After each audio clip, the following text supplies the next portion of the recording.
तुम गांधी नेहरू की कुर्बानियों को जिंदा रखना चाह रहे, भारत के प्लुरलिज्म और डाइवर्सिटी को जिंदा रखना चाह रहे, तो इन ताकतों से लड़ना पड़ेगा आइडियोलॉजी की बुनियाद पर। क्या उनके बाप भी आए तो कुछ नहीं कर सकते हैदराबाद। कुछ होने वाला इलेक्शन जीतना आसान है, मगर जीतने के बाद जो जिम्मेदारी बढ़ती है उससे ज्यादा होती है। इस मुल्क में फिरका परस्ती अपने उरूज पर है, चाहे इससे पहले कभी नहीं थी। जब तक आप सियासत में हिस्सा नहीं लेंगे, वो तरक्की के दरवाजों के ताले नहीं खुलते। उसको खुलते कब है? जब आपके पास आवाज होगी। आपको गोली नहीं लगी, आपके भाई को मॉब लिंचिंग नहीं की गई, नू में घर तोड़ दिए गए, पूरा भारत में फिरे वहां नहीं जा सकते। बचिए जिस दिन, उस दिन अल्लाह सबका हिसाब किताब करेगा। तो इस दुनिया में हारे कोई बात नहीं, मगर इखलास तो है ना, नीयत है, अल्लाह को राजी करना है, एक मजलूमों की आवाज बनना है। अच्छा, कोई बोलेगा नहीं मुसलमानों के एमपी हैं पार्लियामेंट में, मेरे भाई सिवाय बदरुद्दीन भाई के ईटी मोहम्मद बशीर साहब हैं, आपके एक और साथी हैं, मैं हूं, इम्तियाज साहब हैं, हम लोग ही चार पुकारते हैं दीवाने। दूसरे पार्टियों के जो हमारे मुस्लिम मेंबरान हैं बड़े बाइज्जत हैं वो, मगर उनकी पार्टी उनको बोलने ही नहीं देती। अच्छा, वो बैठकर सुनते हमारी तकरीर को, बदरुद्दीन भाई की, बशीर साहब की। अब आप क्या बोलेंगे? What are you saying? We are sitting to hear you. आप क्यों नहीं बोलते? अरे no you understand, we come from this party, that party. अच्छा, जितने बड़े बड़े पार्टियां उनके नेता आप सुनेंगे, ऐसा नजर आता है कि मुसलमान वो है, मैं नहीं हूं। मगर जब उनकी बात करने की मामला आता, कोई नहीं करेंगे। अब आप बोलेंगे कि हैदराबाद में हमने क्या हासिल किया, एक लंबी तारीख है हमारी। सिर्फ आपको बताऊंगा कि पिछले 9 साल में हमने तेलंगाना की हुकूमत की तायीद की, उनसे अच्छे ताल्लुकात रखे, मिनिस्ट्री उसकी नहीं ली, हमारी नुमाइंदगी पर, और गवर्नमेंट ने पॉलिसी बनाई। आज 200 मुसलमानों के लिए रेजिडेंशियल स्कूल चलते हैं, 6th क्लास से 12th क्लास तक फ्री तालीम। बच्चियों का रेजिडेंशियल स्कूल अलग, लड़कों का अलग। कितने 80,000 के करीब मुस्लिम बच्चे और बच्चियां पढ़ते हैं उसमें। अब आप ये समझिए कि अच्छा, ये कांग्रेस के लोग हमें गाली देते, ठीक है, कोई परवाह नहीं, गाली सुनना शायद हमारे मुकद्दर में अल्लाह ने लिख दिया। तो इनसे पूछिए आपने क्यों नहीं किया राजस्थान में, क्यों नहीं किया आपने छत्तीसगढ़ में, या जहां पर भी आपकी सरकार है, करिए ना। नहीं करेंगे। अरे छोड़िए बिहार की बात, आप क्या कर रहे हैं? जिस आदमी ने ट्रेन में नाम पूछकर गोली चलाई, उसका ताल्लुक हैदराबाद से था। हमारे एमएलए असेंबली में उठ के मुतालबा किए, उसके 3 बच्चे थे मरहूम के, एक्स ग्रेशिया उनको मिला, पैसे दिए गए, 24 घंटे के अंदर उसको बेवा को गवर्नमेंट नौकरी दी और 2 BHK घर दिया उसको। बिहार में कुछ नहीं हुआ, मगर बिहार में नहीं, सेकुलरिज्म का साथ देना है, करो आप, क्योंकि आप नहीं मरे, कल आप मरेंगे तो आपको मालूम होगा क्या तकलीफ होगी।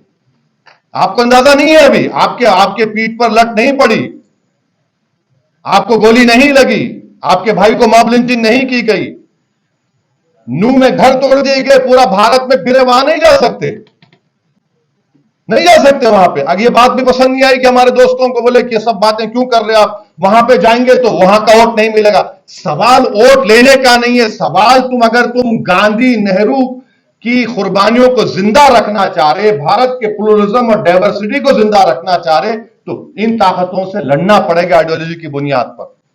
मसलहत के नाम पर आप बुज़दिली के मजारे करेंगे तो फिर बेफायज है। तो बहरहाल लंबी गुफ्तगू हो गई।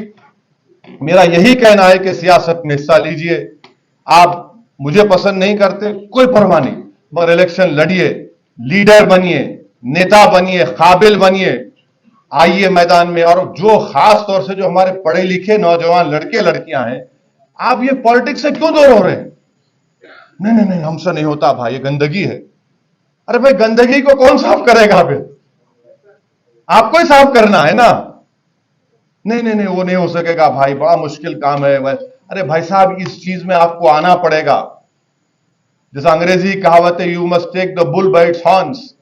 आपको करना जरूरी है। आइए और यकीनन अपने इन चीजों को महसूस करिए। आज आप वोट नहीं लेंगे। हैदराबाद की पार्लियामेंट की सीट पर हमारी पार्टी ने 5 मरतबा इलेक्शन हारा, उसके बाद हम जीते और जीतते आ रहे। तो अभी बदरुद्दीन भाई बोल रहे थे हैदराबाद को सब लोग आए। बदरुद्दीन भाई, उनके बाप भी आए तो कुछ नहीं कर सकते हैदराबाद, कुछ होने वाला नहीं, कुछ नहीं होगा, क्योंकि हम काम करते। हम वहां पर दिन रात काम करते, कब्रिस्तान में हम नजर आते, पोस्टमार्टम में हम नजर आते, राशन की दुकान पर हम नजर आते, दावत में नजर आते, बिस्मिल्लाह में नजर आते, हकीके में नजर आते, शादी में नजर आते, सब चीजों में हम काम कर रहे हैं। यह काम करने का जज्बा होना चाहिए। इलेक्शन जीतना आसान है, मगर जीतने के बाद जो जिम्मेदारी बढ़ती है उससे ज्यादा होती है।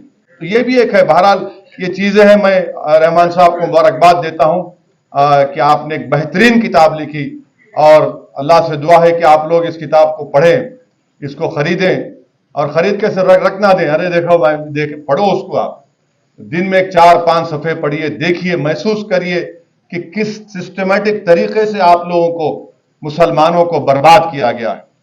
याद रखिए, बाबा साहब अम्बेडकर ने कहा था कि जब तक आप सियासत में हिस्सा नहीं लेंगे, वो तरक्की के दरवाजों के ताले नहीं खुलते। उसको खुलते कब है? जब आपके पास आवाज होगी। और बाबा साहब अम्बेडकर ने यह भी बात कही थी। किसी ने उनसे पूछा, अरे रिजर्वेशन दलितों को मिल चुका है, इतने 80-90 MP जीत जाते हैं। तो बाबा साहब ने कहा कि हाँ, वो जीतते जरूर हैं, वो अपना मुंह उस वक्त खोलते जब उनको अंगड़ाई लेना। तो आप देखिए, इन बातों पर गौर करिए, और मुझे यकीन है कि शायद हमारी और बशीर साहब की बातचीत से, बदरुद्दीन भाई की बातचीत से आपको कोई एक उम्मीद और हौसला मिला होगा। हमारा मकसद एक ही है भाई, हमारी जिंदगियों का कोई भरोसा नहीं है, कोई आप किसी का भी नहीं, मगर कम से कम इस मौके को गनीमत समझिए। यकीनन हालात खराब है, मैं इससे इनकार नहीं कर रहा हूं। इस मुल्क में फिरका परस्ती अपने उरूज पर है, चाहे इससे पहले कभी नहीं थी, मगर यही तो मौका है लड़ने का, यही तो मौका है जद्दोजहद करने का। आसान दिनों में तो सब काम करते, मगर मेरे भाई, जब नमरूद की आग आसमान को छू रही है और फिरौन का गुरूर अपने उरूज पर है, तभी तो आपको मुजाहरे करना पड़ेगा।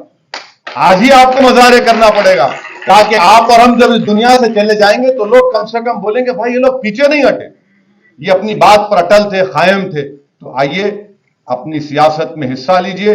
हाँ, अगर आप किसी और पार्टी में भी जाकर लीडर बनते, बनिए, मगर लड़िए।